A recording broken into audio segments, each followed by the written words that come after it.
Hello, everyone, and a very, very warm welcome to all of you. My name is Alpana Sagwal, and I work as account development, looking after India and the emerging markets. I'm very grateful to all of you for sparing time and coming here, learning about research integrity. Now, this is yet another episode of our Research Connect series, specially designed for ONOS One Nation, One Subscription members in India. And since we signed the deal with the Government of India in February, starting March, we have been doing every monthly these sessions. This is a space where we talk about different topics and we talk about topics which are relevant for the research community. And today, one such topic that we have brought for you is research ethics and integrity. And whether you are a seasoned researcher or just starting your academic journey, this session is designed to help you build and protect your reputation as a responsible scholar. In today's fast paced research environment where AI tools, global collaborations, and publishing pressures are constantly evolving, means constant or timeless is research integrity. And it's just not about avoiding misconduct, it is about cultivating trust, credibility, and long term impact. And I'm very delighted and we're honored to have Ed Gersner with us, who will guide us through the essentials of ethical research practices, from handling data and images responsibly to navigating authorship, citations, and even the ethical use of AI. Ed joins us from our London office, and he has been conducting such webinars and also maybe in person events throughout the globe. Thank you so much, Ed, for joining us today. And I'm really sorry I'm not able to put on my camera. I tried my best. Some issues with my system today. Nevertheless, let me take you through a little bit of the housekeeping things, and I have some dedicated 5 minutes for myself where I will talk about ONOS. Let's just move ahead with the session. We have kept all of you on mute, but that's just the setting because it's a big webinar and we have a large number of audience with us today. However, we do have a dedicated Q&A section, and I thank all of you for sending the advanced questions. We have kept a note of it, and I'll ask Ed these questions in the end. I've made a summary of all these questions because they were actually falling under 4 or 5 major heads, which ideally Ed is covering today in his slides also. We will be sharing a recording of this session in the next 2 to 3 days. And another important announcement is we will be populating a feedback form when the webinar will end. Also, you will get a link in the recording email after a day. If you somehow missed to give the feedback today, please let us know about your feedback. We take feedbacks very, very seriously at Springer Nature. It is not a short form. I only made like 4 or 5 questions for you. All right. So this is the agenda. As I mentioned, I will just take few minutes of your time talking about ONOS. However, this is not a very detailed session on ONOS. We have done a lot of sessions dedicated on this topic, and I'll share with you a link to the repository where you can find those sessions. And we also plan to repeat it in December again this year. After my talk, Ed will take on the main session on integrity and ethics, and where he will have 60 minutes of talk time, and then we will take up the question and answers round. All right. So, what is accessible through ONOS? As you all know, in the government of India, this was a major milestone in the history of subscription. I would say, and getting access to the scholarly content. One nation, one subscription. It's been looked up by the entire globe. Everybody's eyeing at India. How, being such a diverse country, we were able to pull it off. It is a way of democratizing knowledge, access to journal content. So what has happened is many of you are already aware of it. We see that I hope you're aware that there's a dedicated ONOS website, and when we go there, we can check that there are many institutions who have started access, and people are now accessing content over the ONOS site. The site is built very beautifully. And the tech support is wonderful, and there are very easy steps. As I mentioned, this is not a webinar where I will take you through the steps of this website. However, I will share a link where you can find the dedicated webinars on this particular topic. Now, what is the coverage of One Nation, One Subscription? 6,500 plus government, higher educational institutions, and R&D institutions in the first phase. When I say the first phase, from 2025 to December 2027, for 3 years, all the government institutions, academic institutions, R&D institutions in the country will get access to 13,000 full text journals from global 30 publishers. and the access model is IP-based access. So for 1100 core institutions, the model is IP-based, and then there are 5,000 plus colleges where the access is through off-campus, which is given by InFeed, and it is without any fees. It is driven by the InflibNet Center. So this is the coverage of ONOS. And now, lately, this was not covered in the last one, but this is a very, very new development. The government of India announced the APC support as well. This was something we were, looking at since the launch of ONOS. It came out, I think, the end of last month. They have, I mean, you can also see this on the ONOS website. There is a separate tab on APC support. So, which means the ONOS scheme by government now includes APC support, which is article processing charges. So, if you're a researcher in India, and only if you are a registered member on ONOS. So it means a registration on ONOS is mandatory to avail the APC support. And as a user, as a single user, you cannot register until your institution is registered. So your librarian has to take an action. They have to register themselves on the ONOS website. And then when you see your account, when you see your institution, then you, as a user, as a researcher, as a reader, then you can also register. Registration is just one-time process. Every other time you just have to log in. Now, this particular APC support segment, it came up very, very recently, as you can see in the screenshot here. Only the first tab, which is the guidelines, are only displayed on the site. Nothing else is finalized. So they have written that the selected journal titles will be coming soon. How you can apply for APC support, those guidelines, everything else will be coming soon. However, notification which is being sent to publishers, I can mention this, that through that, the funding will start as soon as possible, because the funding has to be used in 2025. So you can be rest assured that very soon the government of India will give you the journal titles, and you can start applying for the APC support as well. Couple of things to be kept in mind is that the support will be only for fully open access journals. Hybrid are not covered. Again, you have to be the corresponding author of that journal, of that particular manuscript. And so as it is written in here, that the selection of journals would be the journals ranking in 1% of any of these categories, which is the site score given by Scopus, SNIP, which is the source normalized impact factor, and SJR, which is Shimago journal rank. So basis these criterias, the journals will be finalized, and we are very hopeful that very soon the title list will be populated on the site. One more important thing which is to be mentioned here is the subscription content is from 30 publishers. However, the APC support and the journals could vary. I mean, could be also from beyond these 30 publishers. So that is something is what we are aware of as far as now. More information will be given to you as we have more information from the Government of India. Now, as I mentioned, this is not a dedicated session on ONOS, but I will give you just one tip, is that the nodal officer or the librarian will have to register themselves on the ONOS website. And when you see your institution name, then as a user, you can register. Now, this is so this particular YouTube link here, YouTube playlist link, it has a number of webinars that we have done. The first 2-3 webinars were dedicated on ONOS completely. So if you want to get a detailed knowledge of how to access, etc., you can go through this. However, we'll also be doing another session in December focused entirely on how to access ONOS and how to access journals. I will share all these links once Ed starts speaking. Maybe I'll just share everything on the chat so that you can keep a note of this. What are the Springer Nature journals accessible to ONOS members? Very, very simple. Everything that we publish is accessible to you. So if you call it Nature, Polgrave, academic journals, so all our journals are accessible through ONOS, and also not only the current issue, but the back files from 1997. This is an imprint-wise coverage of what we offer. You can see 2,197 Springer journals, then Nature Research Journal 67, academic journals, Palgrave, ADIS. This is the coverage. So from 1997 till now, everything is covered. Of course, if a journal was launched after 1997, so you have access to all volumes and all issues of that journal. Where do you have to access? The site is link.springer.com. However, if you go to ONOS, ONOS also gives you an option to search key search through a keyword search, search via publisher. All of that access is provided on ONOS. But for the full text, you will have to come to our website, to the publisher website. So these are the two websites.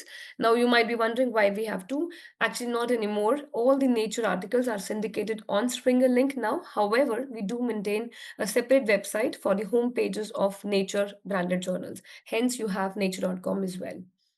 So this is how the platform looks like. We will be doing a dedicated session in December early for where we will only talk about ONOS website and the Springer Nature Link website. But today's talk is more focused on integrity and ethics. So I will just mention some of the common queries which we get all the time from the users.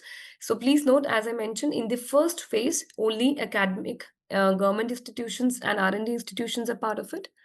The private institutions are not covered as yet in the first phase, and we do not have any further clarity on this.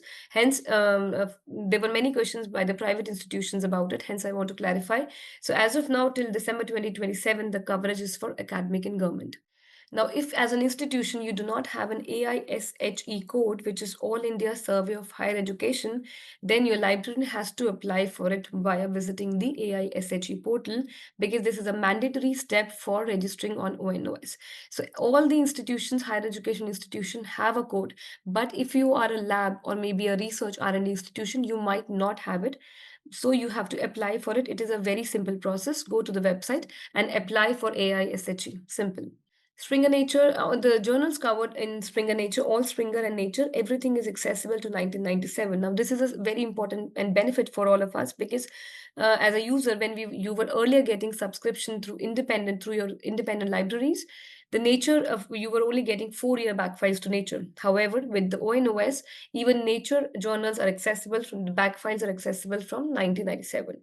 But before 1997, none of the articles are covered. So there are many emails and many calls coming to us that an article from Nature 1980 is not accessible. So it is not accessible because that's beyond the remit of ONOS. Also, Springer Nature ebooks are not covered in ONOS. So whenever you are sending us queries as to why this is not covered, please look at it whether it's a book chapter or an article. Because many times it is a book chapter that you are not able to access, because the coverage of ONOS is concentrated to a journal and journal articles.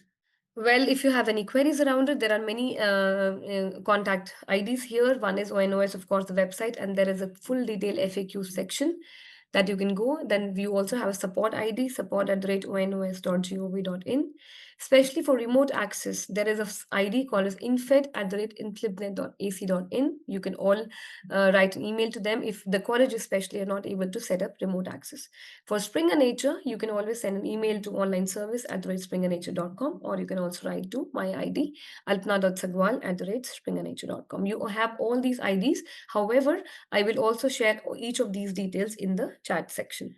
And this I already mentioned, we are maintaining a repository. All the sessions that we are doing, like this one also, will be perpetually be located here forever. And you can all go and access this repository for all the webinars and the knowledge you want to gain in there.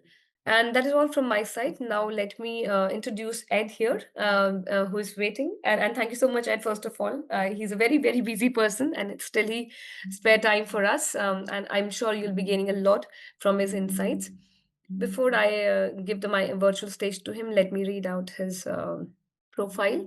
So, Ed has over 2 decades of scholarly publishing experience with Springer Nature, which includes 11 years as a journal editor.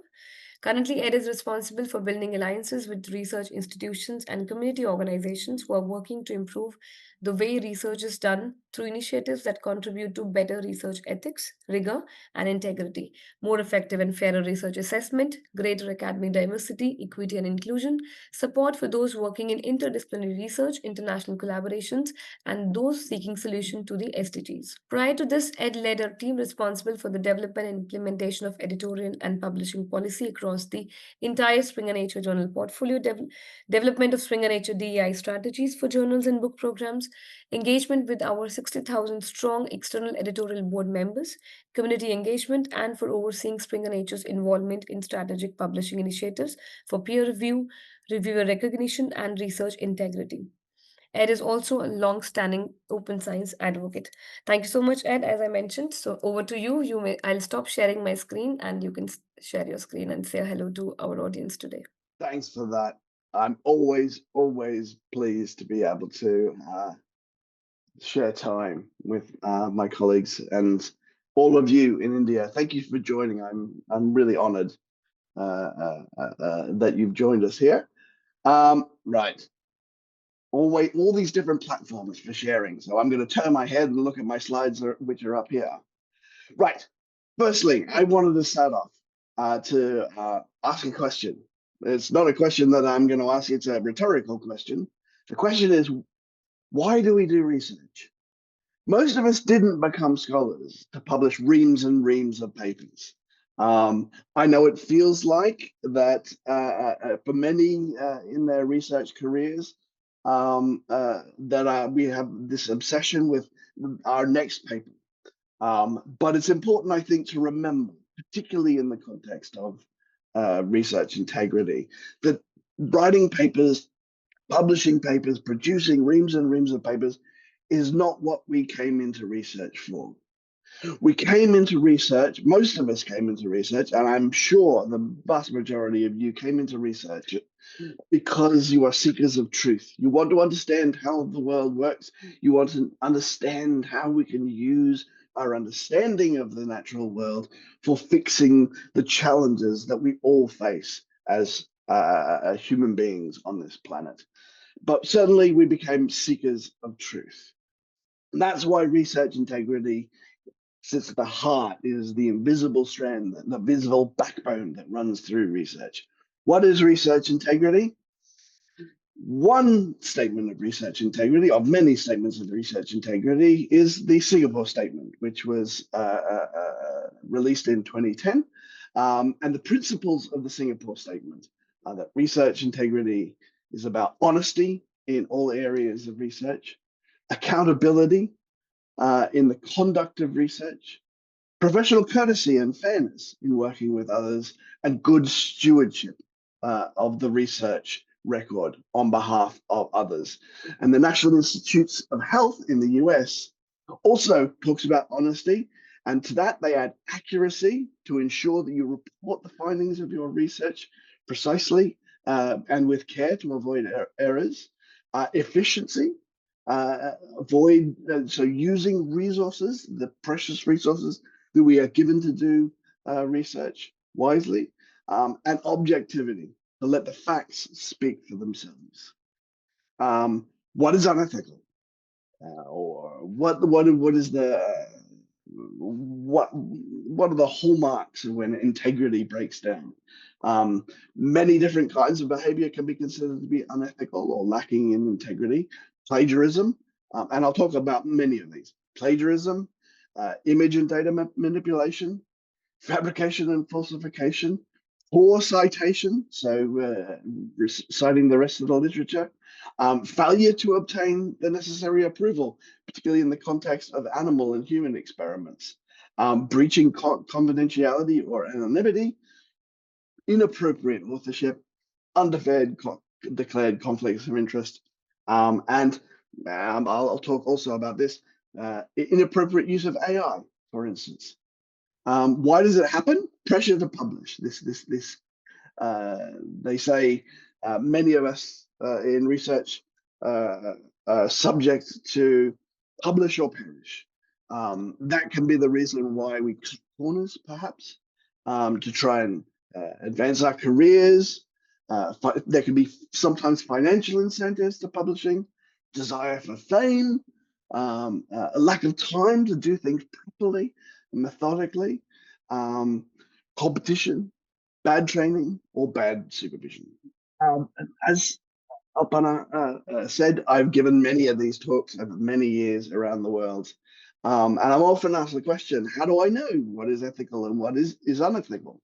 And what I tell people is that think about whether the behavior or the action or whatever it is that you are going to do, your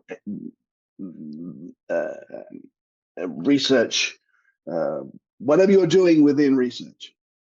If this action were to become public knowledge, everyone understood exactly what it was that you did, would you have any reason to feel uncomfortable or ashamed about it? The answer is yes. don't do it. That's probably unethical. Or even maybe, probably don't do it. And if you're still unsure, ask someone that you trust, someone that you respect. Now I'm going to get into the nitty gritty of research integrity. If your research involves human or animals, it's important to get ethical approval. If it involves humans, then it's important that your research conforms to the Declaration of Helsinki, at the very least. Before any experiments are done, before you do a single experiment, you must get permission from a recognized institutional review board. And we will expect journals, reputable journals, will expect you to be able to cite what is the name and number of that review board and to declare that you have gotten permission from that review board. If your research is involving animals, it's important to do that research ethically. You also need for any reputable journal to obtain permission for doing that research.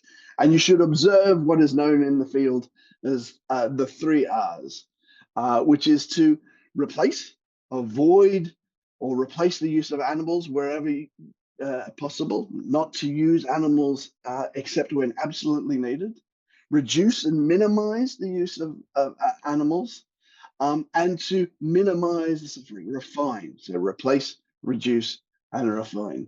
And again, when it comes to publishing, we will expect you to be able to declare that you have sought permission for the use of animals in research and to be able to cite the review board, the institutional review board that gave permission, that gave approval to the experiments that you're doing. Plagiarism. I think we've probably all heard about plagiarism and duplicate publication, which is related to plagiarism. The key, if you copy anything from anywhere else, make sure it is clear in the paper where it has come from. So plagiarism is when an author attempts to pass off someone else's work or even their previous work as their own or as new. Large amount of text, figures, data without clear attribution has serious implications. But even small amounts of text can raise alarm bells. And it doesn't matter if the previous work is your own. If you're trying to pass off the previous work as new work, that's considered to be duplicate publication, essentially self plagiarism. And both plagiarism and self plagiarism can have copyright implications. Now, I've often been asked, I've often been asked, how much is too much? And there isn't a number of words that I could tell you that say, if you use this number of words, or if you use fewer than this number of words, then it's not plagiarism. And if you use more, then it is plagiarism if you've copied those words from elsewhere. Because it's not the words, it's the ideas. So if the ideas, if you are trying to pass off these ideas previously published or other people's ideas as your own or as new, it's the ideas that constitute the plagiarism, not the specific words. Now, it's increasingly difficult to get away with new technologies, cross-ref similarity check, and various tools, and the intuition of editors and referees and all. It's getting harder and harder to get away with, so don't do it. How to avoid it? Make sure that if you copy anything from anywhere, that it's clear to the reader where it has come from. If you copy text, put it in quote marks. If you copy a figure, make sure that it's written in the caption of the figure where it's been copied from. If you copy data, make sure that where the data is presented, it's clear to the reader where that data has come from. Always make sure that it's clearly attributed and don't try and hide the citation. So just having a citation and saying, oh, that's enough to cover me, it should be obvious to the reader where these things have come from. Now, images and data. This is another one of the most common sources of concern. Your figures should present the data that you collected as they were when you collected them, not as you would like them to be. A picture paints 1,000 words. Make sure that those words tell the truth. Science is messy. Everyone who's worked in research knows that. So your figures should be an accurate representation of the experiments that you did, not as you wish the experiments turned out. What's more important, messy data can often contain important clues, important knowledge that isn't immediately obvious. So if you try and clean up the messy data, clean up those details, you could be destroying new insights that are important to you later. But most important, if your results look too good to be true, many readers, and certainly the editors and the referees, will suspect that you may have made them up. Because we all know experiments are messy, science is messy, the world is messy. Now, can you guess what is wrong with this picture? It seems fine, doesn't it? The thing is, if you run this picture through a filter, you can see what is wrong. And these are filters that are commonly used now by editors and by our research integrity staff. If you run it through a high contrast posterization filter, you can see something weird has gone on with this filter. You could see that things have been copied from somewhere else and cleaned up. Now, multiple images like this should never be represented in a single image unless you make it clear that they are multiple images. So put boxes around the different images. Don't represent them as a single image because these sorts of tools will be able to reveal what's happened here. What's wrong with this picture? Difficult to tell on first looking. But if you look at the original, it's clear that the contrast of the image has been manipulated in different ways in different parts of the image. This is also something that you shouldn't do. Whatever you do to part of an image, you should do to the whole image and make sure that what you've done to the image is clearly explained within the caption of the image itself. Now, this figure here is very near and dear to me, or not so dear. What do you think is wrong with this picture? So this represents, this is a, on the left is a scanning electron microscope image of a sample that contains, it's an iron-based superconductor. And it contains different regions of the sample that have different concentrations of different chemical constituencies.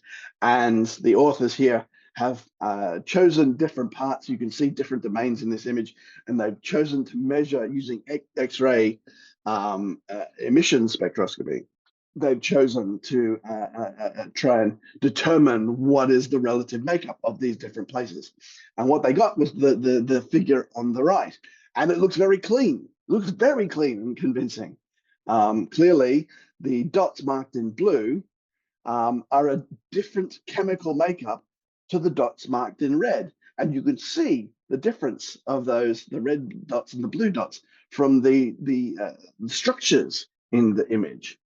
The problem is, one of the authors of this paper felt guilty about it because he was aware that the authors had cherry-picked the data to make them look cleaner than they actually are. So this was the data that was originally published, and this has been cherry-picked. What the data should have looked like is a random sampling across the image looks on like more like the figure on the right. Now, the thing that really frustrated me was the figure on the right clearly contains two different regions with two different compositions, but they've removed the bits in the middle to make it look more convincing, to make it look cleaner than it is. This is something that you should not do because that is not the experiments that they conducted. So this is poor integrity. And we told the authors they had to correct their paper to present all of the data as it was when they collected it, with a correction. And this act in itself was enough to undermine trust in the researcher themselves, and they were due to get elected. Everyone thought that the main author was almost certainly going to be elected to the Chinese Academy of Sciences, but essentially, as a result of this paper, was knocked back from that. So it was a foolish thing to do, to cherry pick data to make them look nicer than they actually are. So do's and don'ts of figures and data. Don't add, move, or delete data points. Don't make the data look nicer than it was when you collected it. Don't combine images together and try and make them look like a single image.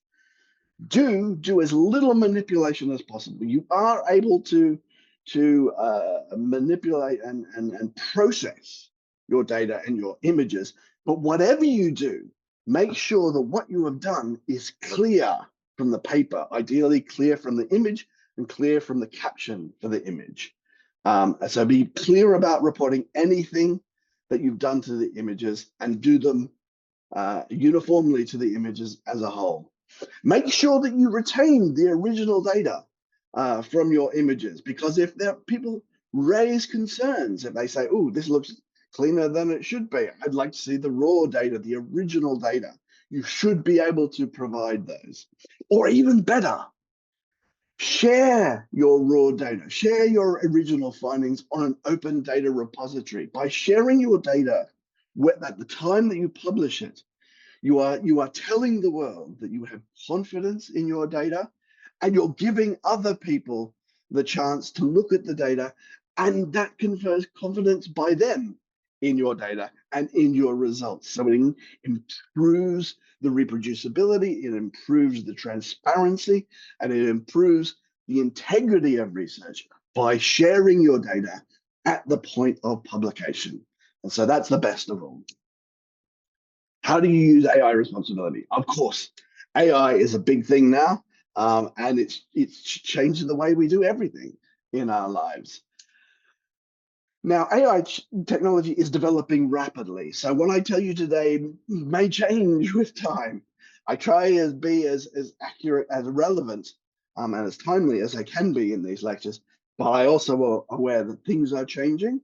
And it's always good to make sure that you check with the journal that you're submitting to, that you have used, if you use AI, that you've used it in accordance with the policies of that journal. Now, but even though technology is changing, the core principles of integrity remain the same. And these are: authors are responsible and accountable for all the content that they put their name to. It doesn't matter if you've generated parts of a paper or cleaned up parts of your paper with an AI tool such as a large language model or other technology. Because you put your name at the top, you are responsible that everything that appears below your name, and it doesn't matter how you've generated it, you have to take responsibility for it. Honesty and transparency continue to be absolutely crucial. So use of these tools should always be clearly described within the papers if you have used these technologies for generating those papers in some way. Now, generative AI should not be used to create figures or images or data, except where it has been explicitly stated within the paper. So an example of this is, it could be that you're developing a new AI model, and then it makes sense for you to present the data that the AI model has created. In those instances, of course, it's okay for you to generate the models with the AI. But if you're doing work that is not about AI, that is doing work, say, about cancer or electron microscopy or material science or neuroscience, in these fields where you've used AI, AI shouldn't be used to generate new data and palm it off as raw data, real data. So you should never use AI to make it look like you created new experiments where the experiments haven't been done, unless, like I said, you're actually doing experiments specifically on AI. The use of AI to improve the text, the grammar, the spelling, the readability, that's okay, and it usually doesn't need to be explicitly declared. Although, as I've said, check the journals that you're submitting to make sure that they don't have specific requirements around the use of AI for improving, basically polishing the text itself. But the AI shouldn't have been used to create large amounts of text. It should only be used to improve the presentation, not to generate new text. And also, not all AI tools are generative. So the use of non-generative machine learning tools should always be declared within how they've been used. And so here is a link to sort of the latest AI policies that we have, the Nature Portfolio journals. But as I've said, wherever you submit your research, you should check with the policies of those journals. And finally, generative AI should not be used to write peer reviews. If you are asked to peer review a paper, we want your opinion, not an AI's opinion. We have access to lots of different AIs, and we could use them just ourselves. We don't need you to copy and paste a manuscript into an AI to generate a review. That's not useful for us. And it's not fair to the author. And it's not fair to the community. If you are asked to review a paper, it should be you that is reviewing the paper. You should not use AI to generate reviews of papers. Now, audience poll. Alpana, are we ready to do an audience poll? Yes. I don't know how this works. Yeah, I'm launching it. Okay, so what are the most common causes of complaints about research integrity of published research? Is it fake research? Is it problems with the peer review process? So when issues of research integrity are raised either with us, with the publishers, or with universities, I'm interested in your thoughts of what is the most important or what the most significant cause of complaints about research integrity. So fake research, problems with the peer review process, lack of ethics approval, image irregularities, bad references, disputes between authors, concerns about the data, or plagiarism. What do you think? How long are we going to give them? 30 seconds? Yeah, should be around that. Let's just people are responding, so Okay. yeah, let's just wait for Good. a second. Yeah. I'll have some coffee while we wait. Okay. Okay. Yeah, because now it is Are they done? Yeah, more or less. Enough responses we have. We've given 1 minute 30 seconds to the poll, and Very good. What are the results? Can we show the I'm results? yes, I'm just sharing them. Just a second. Can you see the results? Aha. Wow, it's fairly even. So fake research, peer review, lack of ethics, data concerns, plagiarism got a high mark. Wow. So people are saying they suspect that plagiarism is the worst. Actually, plagiarism would be easy. I wish it were. Plagiarism is easy to detect. Great. That's really interesting. Okay, so we'll close that and I'll go back to my slides. It turns out image irregularities are the most common cause of concern. So what I talked about before about manipulating images and concerns by readers mostly about irregularities, as I've mentioned, the most common concern. This is what we get. This is what we get. Second most is concerns about the data. Third is plagiarism. So you are right in the sense that it is an important, it's certainly in the top five. Concerns about manipulation of peer reviews. And the fifth is author disputes. Now, what's interesting about this? So there are two different, when research and problems with research integrity come up, there are two places you can go. You can complain to the institution or you can complain to the publisher. When people complain to the publisher, this is the top five. When people complain to us, this is the top five. I've been told by research officers at universities around the world that the most common complaint that they receive when people raise concerns about research integrity is the fifth most popular concern raised with us, which is authorship disputes. So that's what I'm going to talk about next. Now, authorship disputes, how to avoid them. They are among the most difficult to resolve because if data has been manipulated or data has been faked, or if text has been plagiarized, it can be, it's not always straightforward, but it's certainly more straightforward than when there are complaints between authors about whether they deserve to be on a paper. So they're among the most common causes of complaint about research integrity, certainly with universities, with research integrity officers. To avoid these rules, you should follow these simple rules.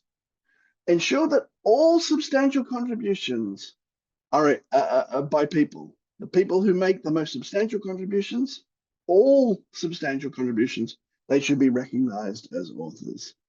And all the authors on a paper should have made a meaningful, substantial contribution.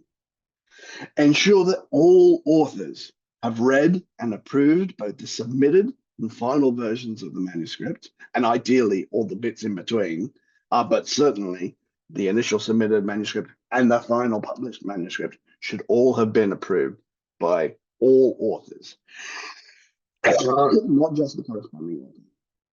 And ideally, include an author contribution statement in your paper to identify who has done what at the paper. This has two functions. If something has gone wrong with, say, the electron microscopy, then you know who the person who made the mistake on the electron microscopy is. But more importantly, if there is some fabulous electron microscopy in your paper, then the readers know who is responsible for that, and other collaborators, if they want to collaborate with people specifically on one or other aspect of the paper, they know who to go to, who was responsible for those bits of the paper, if you have a clear author contributions section. Now, principles of authorship.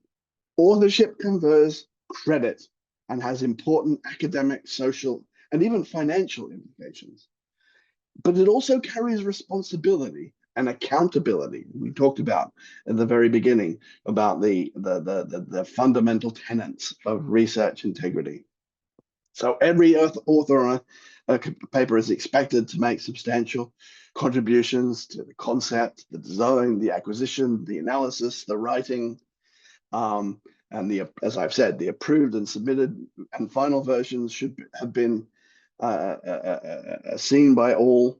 And all authors must agree to be accountable, personally accountable, when your contributions for your contributions to the paper. That's why it's important that all authors have made a substantial contribution to the paper, and that they assist if there are concerns raised to all the collective co-authors being accountable for the work that they put their name to.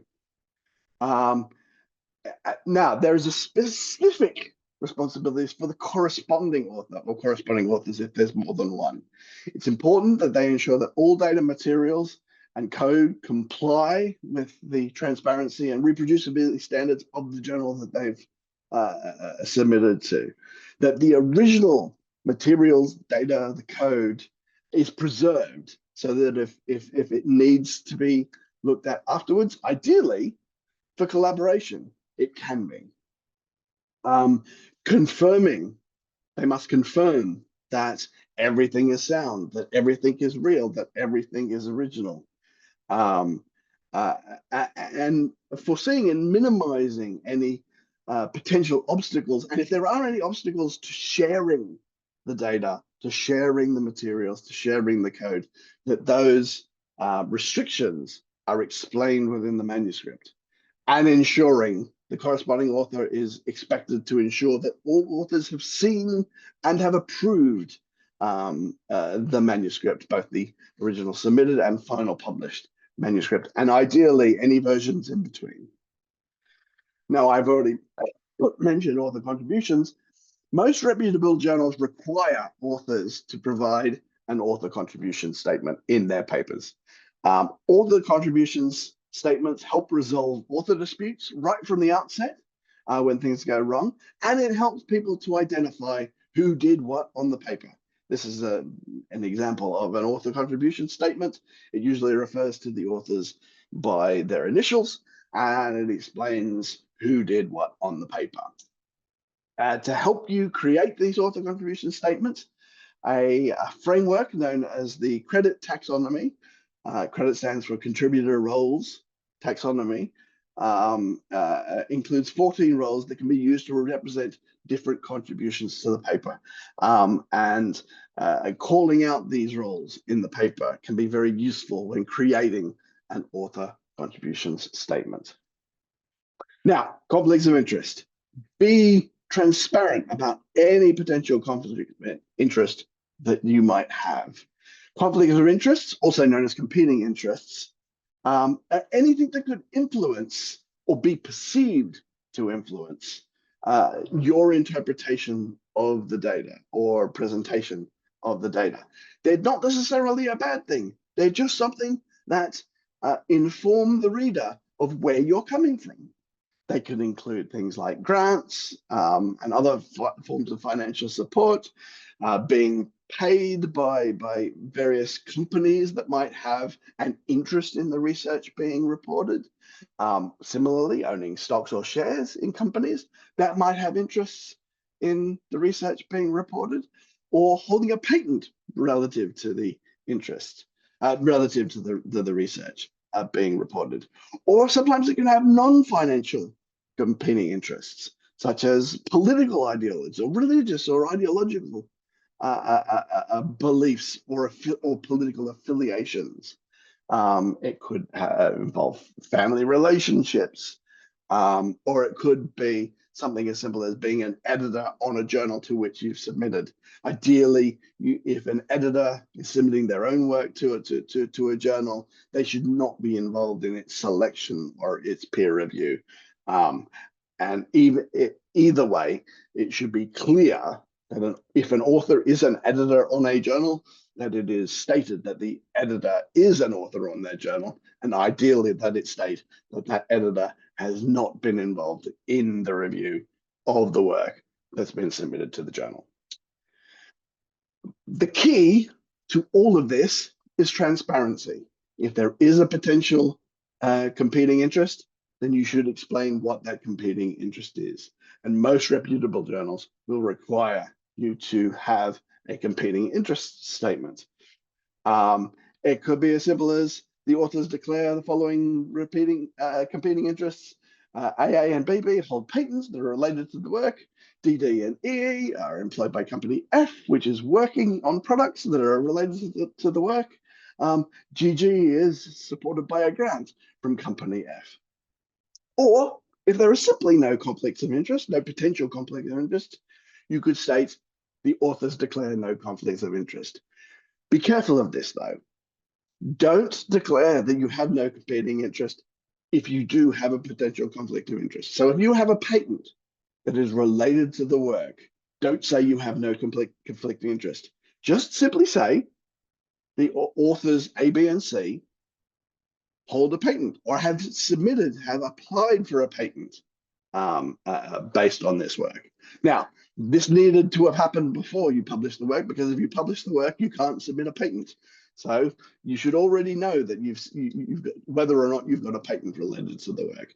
Declare it in the conflict of interest statement. Right, citations are another form where problems can arise.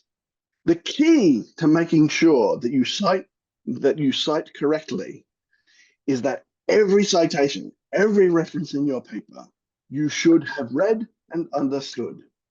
Don't cite anything you haven't read or understood. There are many different kinds of inappropriate citations, omitting references that either contradict or should be included, that describe previous work that is relevant to the research. Excessive self-citation. If you only cite yourself, that's not a good thing, because clearly, unless you have invented the field of research, there will be other related research that you should be citing. Failure to cite contradictory work is often considered, and often is, an inappropriate citation. The absence, again, that omission of citations, or misrepresentation. This is where you say work done by Jeeves and Worcester confirms the results, our interpretation of these results, and you cite a paper that says the exact opposite. That's a misrepresentation, for instance. Or more common, probably the most common cause of inappropriate citation is when you've read a paper and that paper cites a work over there, and you just copy and paste that reference and put it into your own work without reading the original paper. That is inappropriate. Don't cite anything you haven't read. And that includes the papers that are cited by other people. You don't know whether or not they've read it, and you don't know whether it actually represents what you think what the author says it represents. If you cite a work, you should have read the work and understood the work.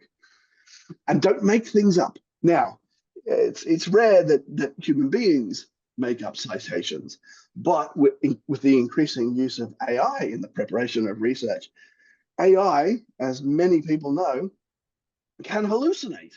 And so the AI can make these citations.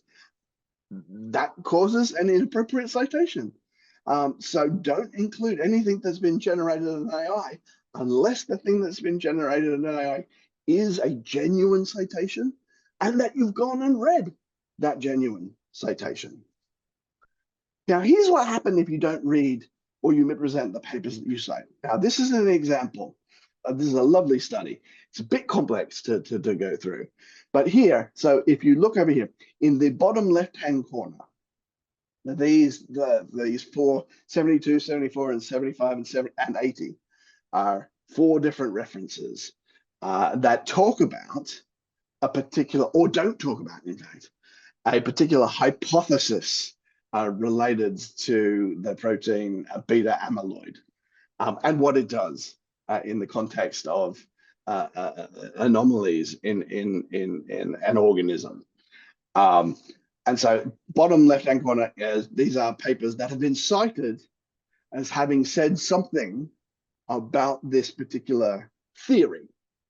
In the middle, so the colors are, if they're white, if the circles are white, it means that it offers this is a hypothesis. And if it's gray, there is no statement about this theory. In the middle, you see a range of papers that cite those four papers, either as saying something positive or saying something at all about this hypothesis. And if they are in white, then it suggests that these papers are citing it as a hypothesis. And if they are green, these papers are citing the hypothesis as fact. This is without a single piece of research being done. So these are inappropriate citations because they are referring to a certain thing that these earlier papers are saying, when in fact they're not saying anything at all, or they're providing a hypothesis, something that might be true. And these later papers are saying this is true.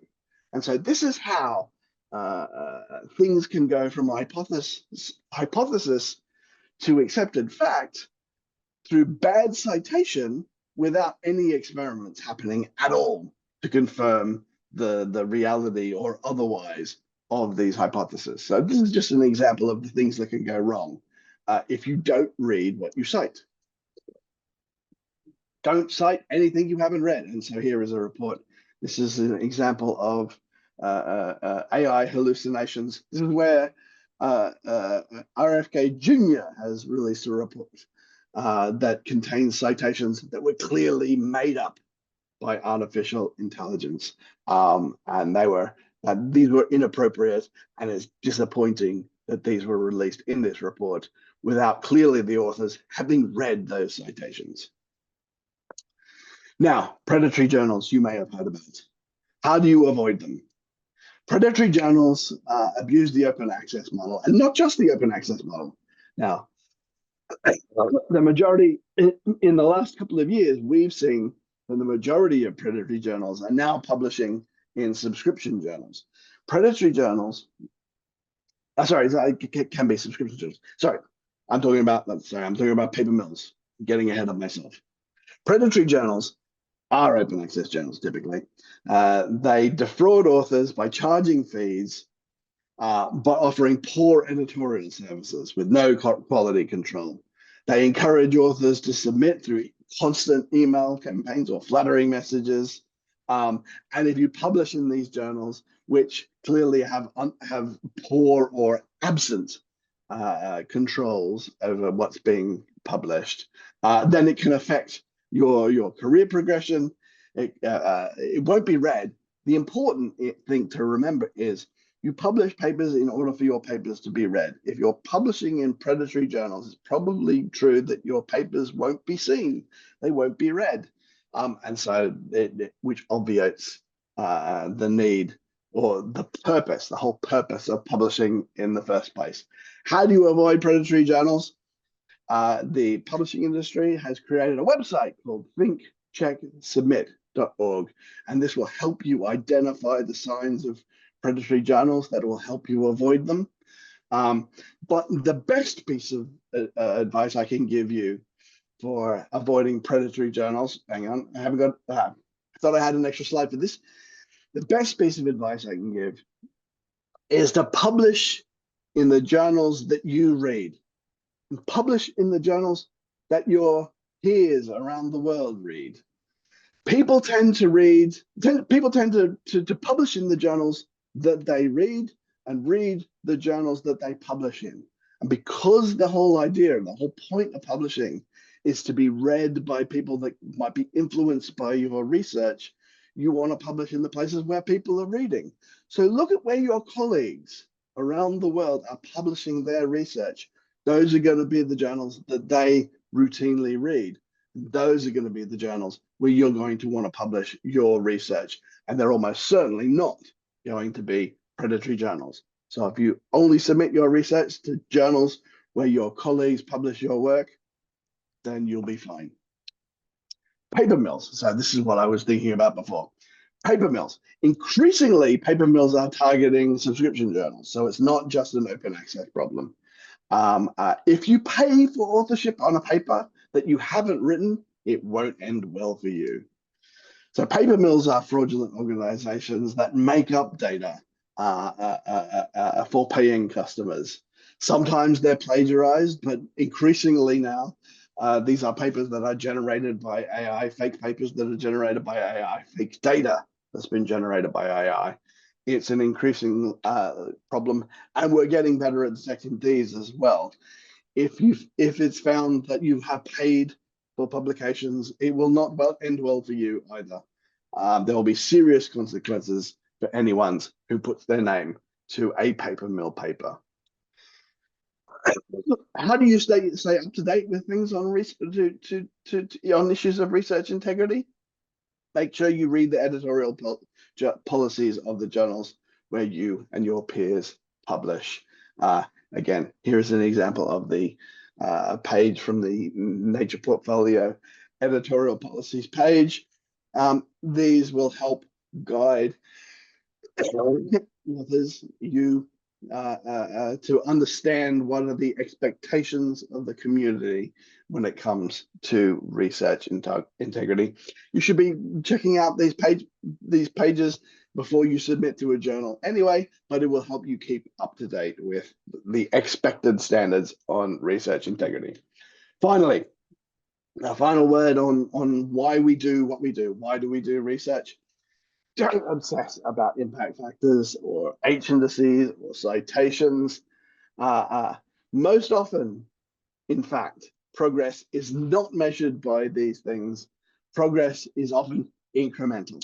An example of this is the computer hard disk. These are the magnetic hard disks rather than the more modern computer hard disks. But the magnetic hard disks that we had in our laptops until very recently are all based on a technology that was founded in 1956 when IBM introduced the RAMAC 350.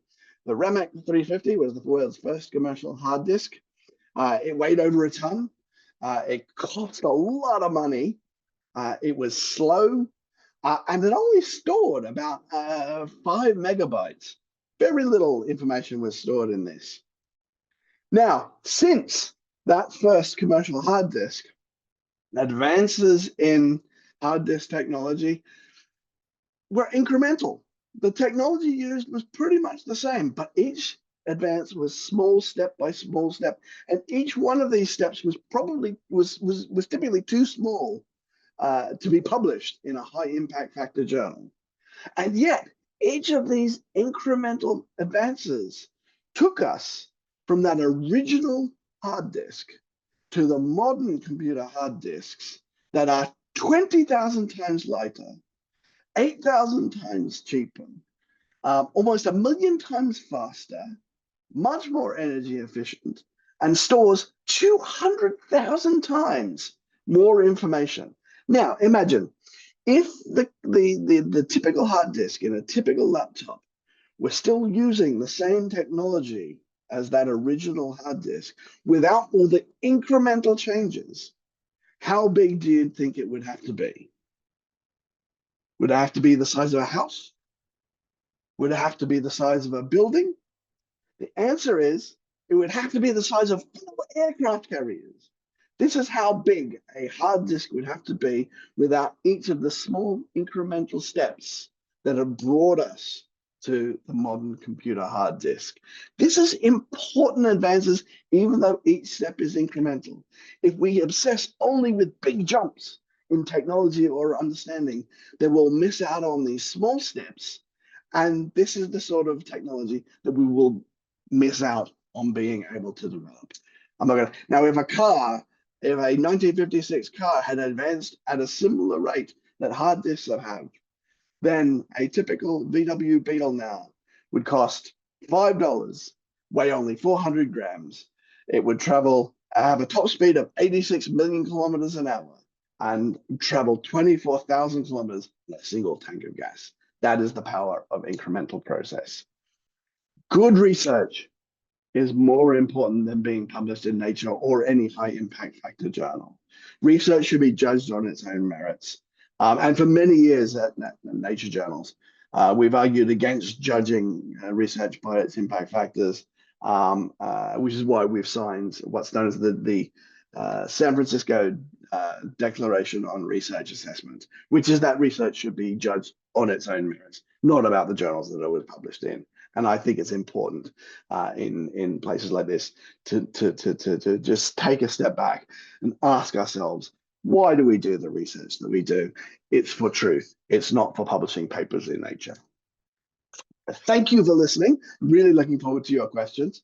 If you're interested in learning out more, we have 2 free courses on research integrity and on publishing integrity.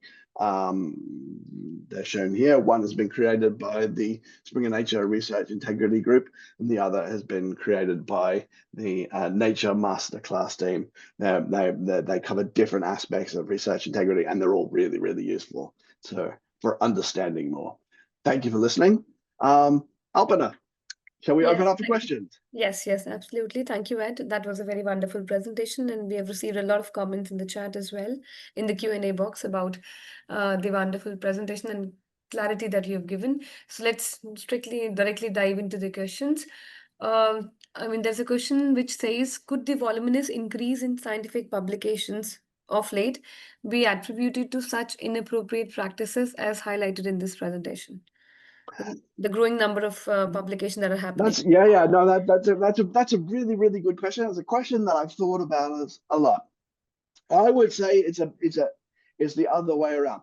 I think so. I do wonder where the significant increase in publishing, what it is that's motivating that.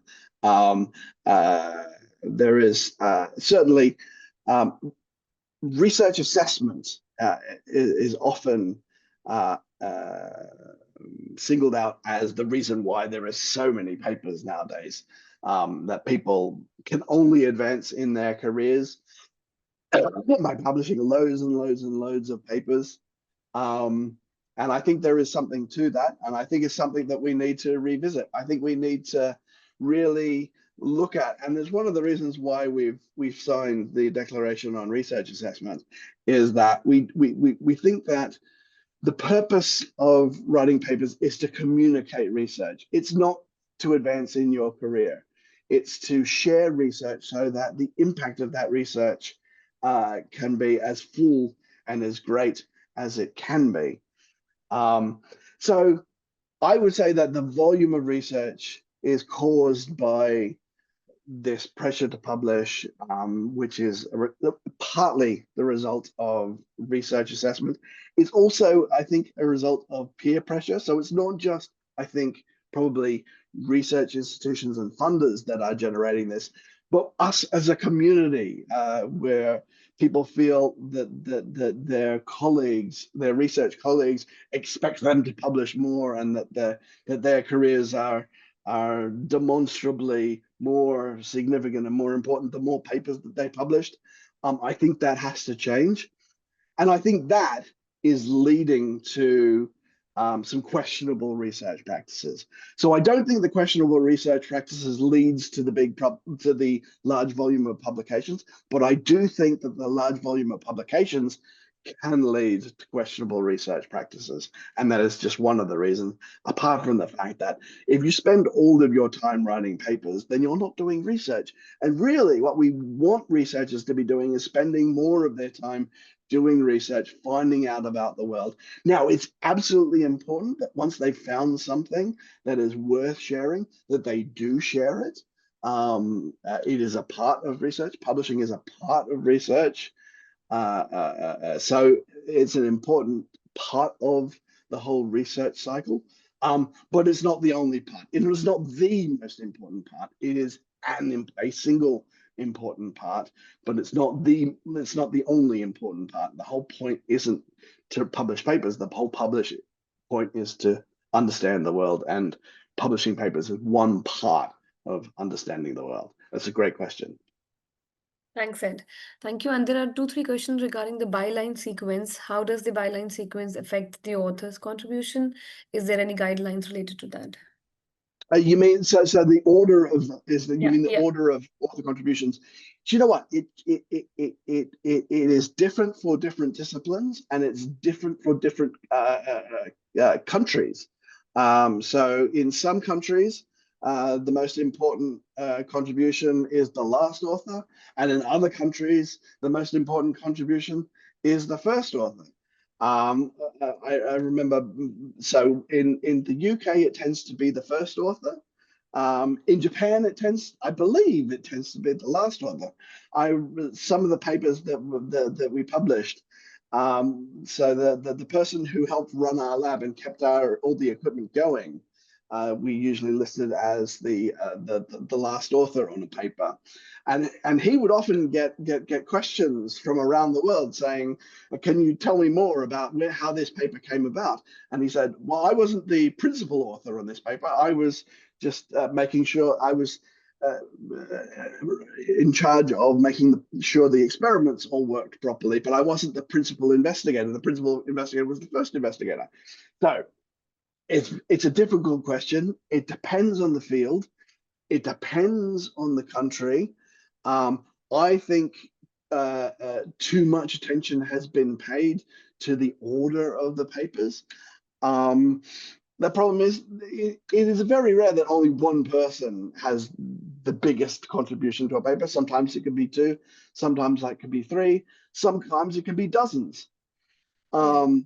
And so I think anyone who is judging a paper based on the author, the sequence of the author concept or of the author list, is doing it wrong. You shouldn't papers. The contribution to papers shouldn't be based on the order of the authors. It should be based on the author contribution statement. That's why it's so important to have Yeah. an author contribution, a good author contribution statement in your paper, is so that you can be explicit about who did what on the paper. And people don't have to look at the sequence of the authors. They can look at the author contribution statement. That's why it's so important.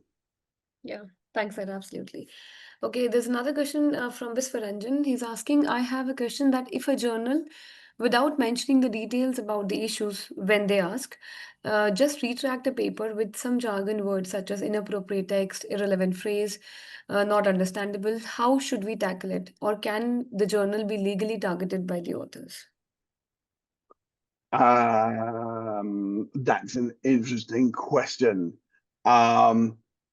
The journal should give an explanation. Well, okay.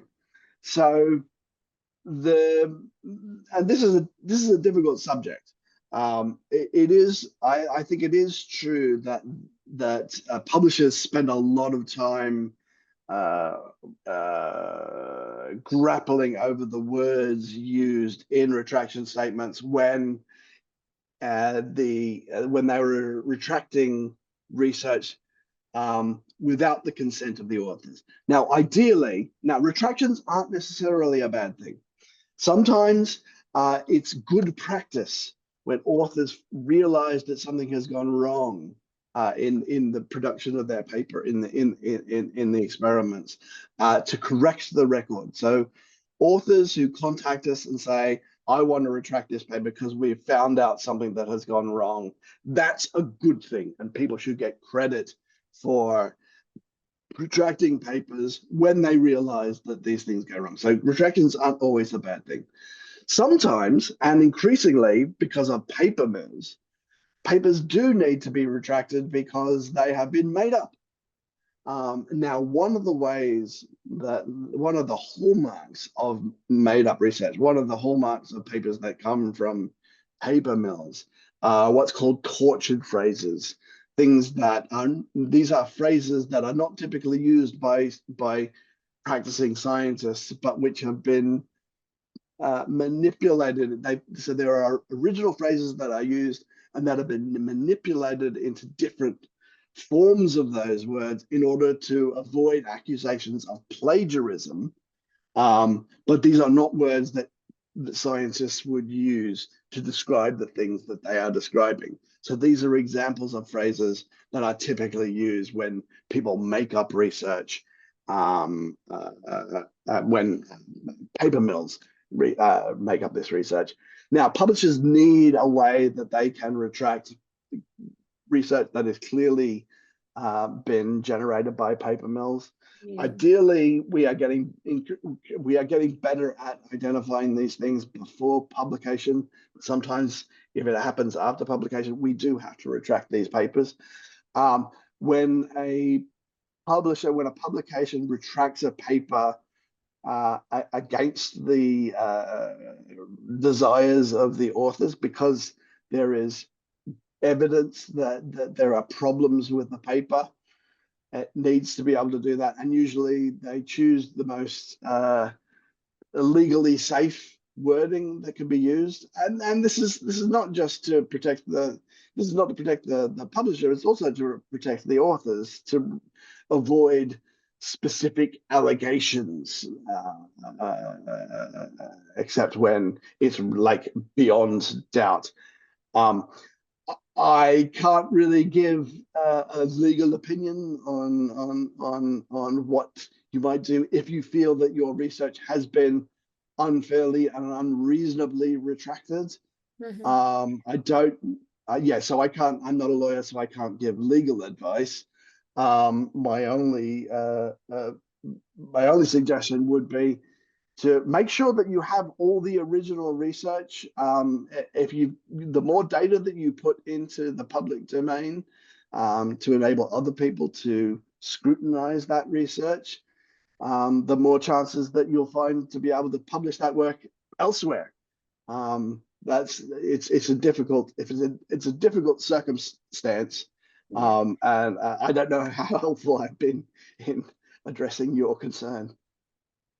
No, you're absolutely right. It's a very different area. So, okay, moving on. There is a question about secondary resources, Ed. So the person is asking how whether we should cite secondary sources. If yes, how can we cite it? For example, ABC authors use the correlations of XYZ in their study. So if they are commenting on this, should they cite ABC or XYZ? Ah, um, ideally, you should try and go to the you should try and cite the most original work. Yeah. Sometimes subsequent works can build on that work, and sometimes the results that are building on that work can be relevant to the work as well. But ideally, you should cite the earliest um, uh, instance of a new insight. Um, uh, uh, uh, one The only exception to this is so there can be review papers, and but you should not refer to you should not always refer to a review paper. Sometimes, if you refer to a review paper, these are papers that review the literature. That should only be done to point people to a useful resource to get an overview, a general view of the advances that have happened in that area. If you are if you are talking about a specific advance, a specific insight, a specific piece of knowledge, you should try and cite the earliest instance of that knowledge. But sometimes the building on that knowledge can also be useful to the reader. In that case, it's also, I would cite both the original and the subsequent work, if the subsequent work is also useful to the reader. The question is, ask yourself, what is useful for the reader to know in the context? And it's always important to make sure that we credit the original source of that. Yeah, absolutely. And it's a couple of questions around reviewers' comments and review, fake review, etc. For example, there is a question to maintain research integrity, what is the role of a reviewer? Sometimes many fake reviewers register and they exploit the system. Then there was another comment about can the reviewer comments be challenged? Yes, yes. Okay, so so this sits between sort of research integrity and how to get published. So in a talk that I often give on how to get published, I talk specifically about referees' comments. Referees' reviewer comments are the thing that I tell people. So when you're writing a paper, the most important person in the world is the reader. When you are responding to referees, the most important person in the world are the referees, or the most important people in the world are referees. And so try and think about your response from the point of view of the referees. This is assuming that the referees are legitimate referees, and I'll touch briefly on times when it isn't. Um, the thing is, criticism of your work is a gift. Eventually, probably your research might get published somewhere. It may not be in the journal that you've originally submitted to, but eventually your paper will get published. If it is published in a form that is not considered to be believable by an expert in the field, that's a problem. Criticisms by a referee of your work is a golden opportunity for you to make your work the best possible work it can be, to make your paper the best paper it can be, so that when it is published, the research will be convincing and it will be persuasive and it will make an impact on the people who read that work. So the purpose of the referees is not necessarily, it is in some sense to be a gatekeeper to the work, but more importantly, the purposes of a referee is to improve your work. And they can only improve your work by being critical of it, telling you what its strengths and weaknesses are. And the weaknesses are a really important point, a part of a referee's comments on your work. And they give you the opportunity to make your research stronger. Criticism of the weaknesses enables you to make your research stronger. And so it should be engaged. Comments like that should be engaged in that way.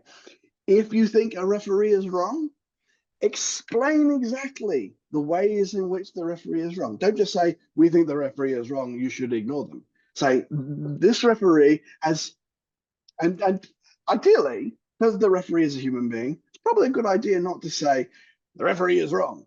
Say, the referee has misunderstood what I meant by this research, or has misunderstood this aspect. I'm sorry that this has been misunderstood. Let me try and make it clearer so it can be understood. And by making it more understood for the referee, you make it more easily to be understood by the reader, and therefore more persuasive and more impactful. So this is the way that you should go about engaging with the referees. Engage with them as a constructive exercise in how to improve your paper. So try and think about it in terms of collaboration with the referee. The referee is trying to understand what the strengths of or what it is that you're trying to explain in your research, and you're trying to make your research and your paper better so that understanding can be easier and clearer. And so it's a collaboration between you and the referee to make your research the best research that it can be, which is a benefit for you. It's a benefit for the journal. It's a benefit for the scientific community. Now, you asked a question that implies there can be fake referees. It's rare that, in my experience, it's rare that these instances of fake referees would be critical of your work. Typically, when fake referees are involved, they have been the result of the work of papermills. And typically the fake referees are usually terse or just overwhelmingly positive about a research. I'm not aware of any fake referees, not real referees, being critical of a work, and it's not clear to me how that would be of value to anyone, actually. So I'm not entirely sure how to respond to that.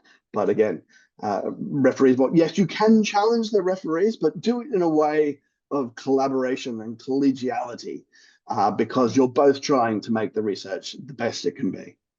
Yeah. Okay, shifting from the topic of this one to AI, so there are a couple of questions related to the use of AI. Though you mentioned this about this in detail in your presentation, so there are a couple of questions. I'm reading one of them to you. It says Asian authors, and it's also, they say it's a suggestion maybe to Ed, is that Asian authors generally use grammar and language polishing software, sometimes supported by AI, and it sometimes gets flagged as plagiarized content. So there should be a future universal policy on AI assisted editing for non-native English authors or non-native English writing. Yeah, typically, so there are two ways in which AI can be used for production of the manuscript text. Polishing is typically fine. Improving the grammar, improving the spelling, that's typically fine. Generation of large amounts of text is typically not a good idea, um, because if it's large amounts of text, then that's where the inaccuracies can come in, and that's where certainly phrases that are that scientists that native speakers wouldn't use also can come into the work and can raise flags with referees and with editors that the text has been made up, that the paper has been made up. Um, the I think the technology will improve, but using it so I would recommend that you write the research without AI software. You write it as best you can, notwithstanding understanding that your language skills won't be as good as a native English language speaker, and then use from there, ask the AI to try and help you improve, and improve it sentence by sentence, not paragraph by paragraph or section by section. Doing it in large amounts. I know it takes time, it takes effort, but what's really important is that you have read and approved every sentence in your manuscript. And so doing it by sentence will help you ensure that. And as you do it, if you do it in that way, it will also help improve your own writing skills. One thing I caution people against the use of AI is I hate reading text that is written by AI, because it usually is. It sounds very important, but it often doesn't contain much meaning. And so it's important that the whole point of writing is to convey meaning, not to convey what sounds like the conveyance of meaning. So these ideas, there have to be ideas in your writing, and AI very rarely contains actual ideas. And so that's why I say write it in your own words, and then use AI to help you polish those words, polish those sentences, sentence by sentence way, to improve the clarity. It doesn't matter that your language isn't perfect English, so long it is clear. It's the clarity that matters. And certainly most reputable journals won't, so long as the research is clear, they won't mind that the English is not perfect. It's the ideas that matter more than the language itself. But this is a situation that's evolving, and we're trying to make sure, because the benefit of AI is that it does improve the accessibility in terms of language skills to many more people. And so we have to be open to allowing that greater involvement of more participants in research that the technology enables. So this is a space where we're finding our way as a community and as publishers. All right. Thanks, Ed. I mean, we have some time because we blocked it till 4:45, so we have some time. Now I'm moving on to the questions specific to a subject area, let's say social sciences, and one or two questions are in this regard. So it says, what about the ethics related to the conversational method research where we have no experimental research, including humans? And also, what if the respondents have not signed any declaration, but they have given oral consent? Do we see it as unethical? I'm asking especially for social sciences. So in the social sciences, it is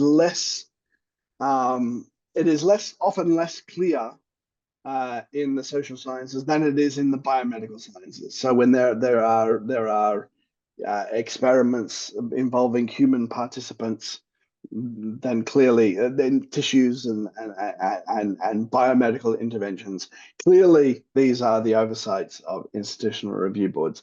However, in certain jurisdictions, particularly in the US, there are guidelines, there are expectations that you get consent for studies that can involve quantitative and qualitative research in the social sciences. So there are more regulations around this in the US. Um, I am less familiar.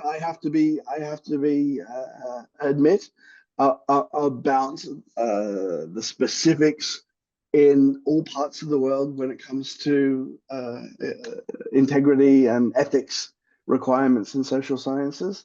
And certainly, this is another area where expectations are evolving. So the community expectations, you should check the requirements of the journals to which you're submitting, because this will evolve as well. Certainly, for instance, in computer science, and particularly, actually, coincidentally, research on AI, particularly like image, computer vision, computer recognition, and other ways, the ethics around code and AI is evolving, and different communities are developing different ethical frameworks and different ethical expectations for researchers who are working within AI. And this has been sorely lacking in many aspects of computer science, because it has such profound implications. But it is coming. The communities are developing better ethical frameworks and better processes of review for the involvement of human beings in various aspects of computer science, particularly in terms of computer vision recognition, biometrics, for instance, and ensuring consent, informed consent. One classic example being that a lot of computer vision has been trained on images that have been scraped from the web of people that have not given their consent specifically for research to be conducted on their facial images to develop surveillance software, for instance. That's clearly an unethical use of those people's data, their personal data. Your photograph of your face is your personal data. And so thinking about being careful to think about these things and mindful of the community's evolving expectations. That's the key. What does your community feel about the ethics on these issues is an important touchstone, an important hallmark to understand when it comes to ensuring that your research practice is ethical. Okay. Thanks, Ed, for the detailed explanation. Now, there's a question from Shrikant. He's asking, when a complementary therapy trial includes an investigator from another country, what specific regulatory and ethical steps must the ethics committee undertake to ensure compliance with international and national guidelines? Right. In that case, it's really important that you have a researcher in a different country. Yeah. They should get permission if it involves, again, if it involves human participants or animal participants. It should get permission from an institutional review board in that country. So this is a thing that's known as ethics dumping. It's one way of avoiding ethical regulations is to get approval in a different country or to do research in a different country where the ethical standards are less.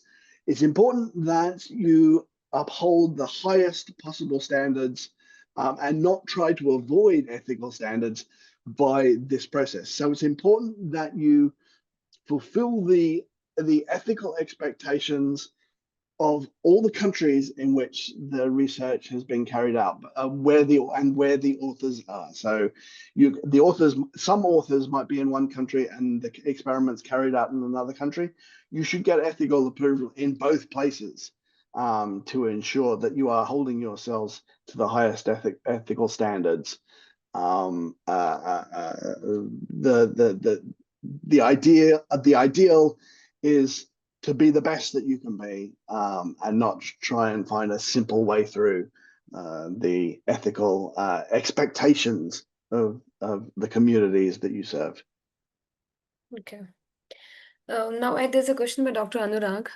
He's asking that he wishes to publish in a journal of which he's serving as an editor or EIC.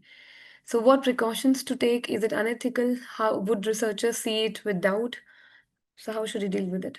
It's not unethical. Questions can be raised.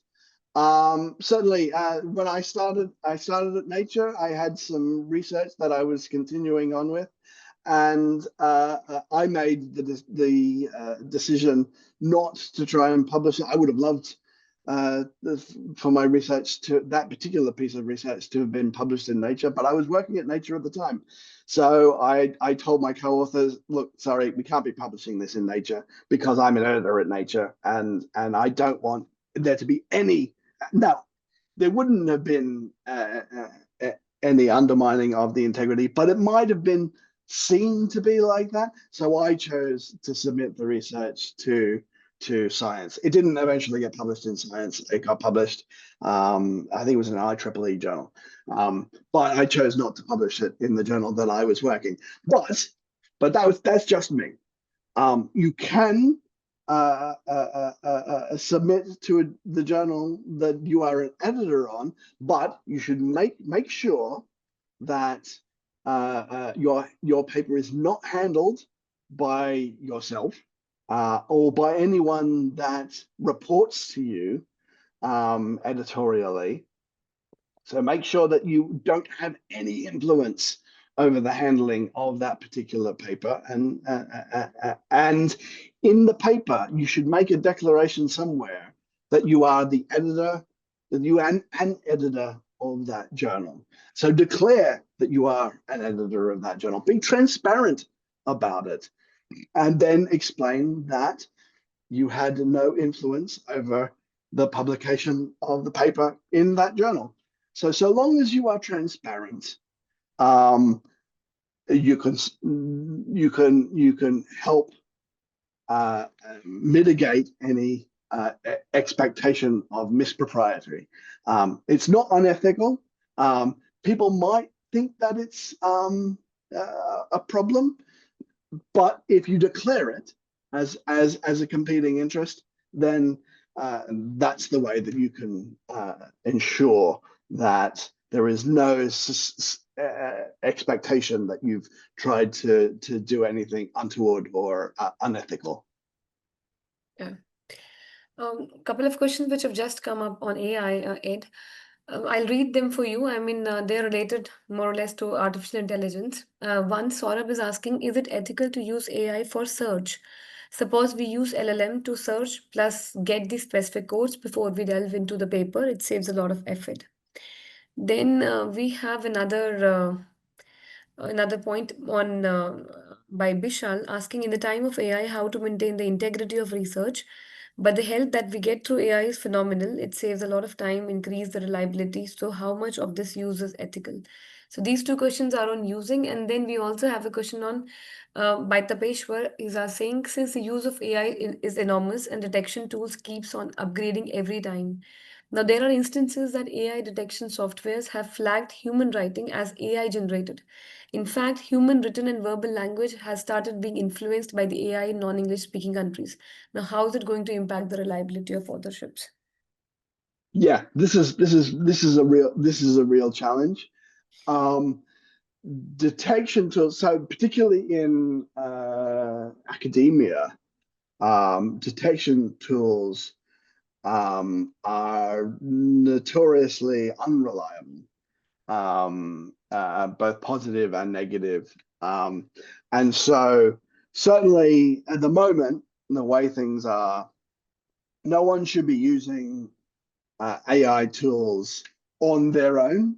They should be used to flag areas for which further exploration is needed, and that further exploration should be done by human beings. No one should be using an AI tool to make decisions about research. They should only be using it as a tool to help human beings make their own independent decisions around research. I would push back against the idea that AI is reliable in terms of synthesizing research that you haven't read. I don't believe that's true. Certainly, and I've used AI a lot to try and do searches of various things on the web and for obtaining information. And actually, I've found because I've never been satisfied with just stopping asking an AI to say, "Can you give me this information?" So that's the information. I will only ever use that as a tool to find the original information, because regularly an AI tool will answer my question with incorrect information, and it can even cite websites where it claims to have gotten that information, and I'll go to those websites, and that information just isn't there, and it isn't true. So it may sound correct, and that's really dangerous. If something sounds correct, that doesn't necessarily mean it is correct. AI is really good at providing information that sounds correct. And remember, the job of an AI, uh, these technologies, their sole job is to provide an answer. It's not to provide the right answer. Ideally, it will provide you with the right answer, but if it can't provide you with the right answer, it will provide you with any answer. It will always provide you with any answer. So that may not be the right answer. So always go back to the original source. You should use it as a way of exploring the real world by in things that are real, not necessarily the physical world. You should always use it to help you find the original source. Now, there is a broader question. What happens when the original sources are being generated with the assistance of AI? We get into really tricky territory there, and I don't know where the universe is going to go, where we're all headed when it comes to that. I think this is a real challenge for us all. How do we validate original information, and how do we? I think there will be some mechanisms. Well, there must be some mechanisms brought in that enable us to distinguish raw information from information that has been generated with or manipulated by artificial intelligence. We don't really have good ways of doing this, but eventually information will be degraded if we aren't able to distinguish real original information from information that has been manipulated by AI. I have real concerns about this. There are, of course, massive opportunities in the use of AI to improve the speed with which we do things if it's done in the right way. Again, remember if you use AI, it's absolutely crucial that you understand the limitations of AI, the potential for hallucination, also the potential for bias. There's no such thing as an unbiased data set. And AI learns things from biased data sets. All data sets are biased in some way. And so if you learn something from a biased data set, then your learning will be biased. All AI will be biased in some way. We have to understand what those biases are and not try to pretend to ourselves because it's convenient that AI is unbiased or that it's objective or that it's accurate or that it's reliable. We have to verify these independently, and therefore we can use AI as a tool to improve the efficiency of our lives, but not be controlled or governed by these tools in the way that we work. I think as a community, we need to understand and recommit to truth.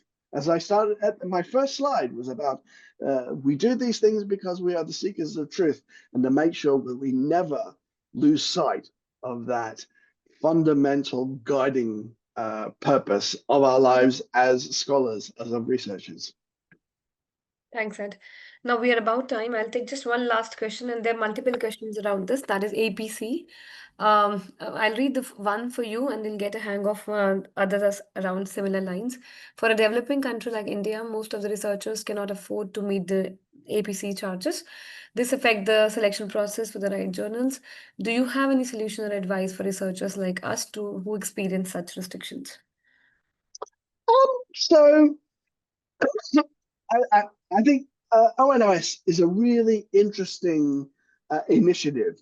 As you said at the beginning, it's extraordinary Yeah, that it has happened in a country that is diverse and as often complex as India. So I'm really impressed by the fact that it's happened. One advantage of ONOS is it means that you have access to all Indian research. Well, all research that is published in the relevant literature, but all Indian research. So you could have access to each other's research, regardless of whether or not it's published open access or not. Now, I'm an open access advocate, and I believe that if we find equitable and inclusive ways of ensuring that everyone can publish their research open access, then it's best for the world.